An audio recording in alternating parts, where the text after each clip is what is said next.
بسم اللہ الرحمن الرحیم۔ ترمذی شریف کی روایت ہے، حضرت ابو ہریرہ رضی اللہ تعالیٰ عنہ سے مروی ہے، وہ فرماتے ہیں آپ علیہ الصلوۃ والسلام نے ایک شخص کو دیکھا کہ جو پیٹ کے بل لیٹا ہوا تھا، یعنی الٹا لیٹا ہوا تھا، تو آپ علیہ الصلوۃ والسلام نے ارشاد فرمایا ان هذه ضجعۃ لا يحبها اللہ، لیٹنے کا جو یہ طریقہ ہے اس کو اللہ تعالیٰ پسند نہیں کرتے۔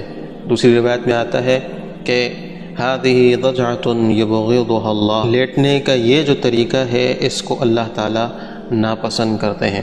تو اس لیے سوتے وقت ہمیشہ دائیں کروٹ پر سونا چاہیے۔ الٹا لیٹنے کے بارے میں آتا ہے کہ یہ شیطان کا سونا ہے، یعنی شیطان الٹا لیٹتا ہے، تو اس لیے جب تک جاگ رہے ہوں، نیند ابھی تک صحیح طریقے سے نہ آئی ہو تو دائیں کروٹ پر لیٹنا چاہیے۔ ہاں، نیند میں اگر کوئی شخص الٹا لیٹ جائے وہ الگ بات ہے، اس پہ کوئی ملامت اور گناہ نہیں۔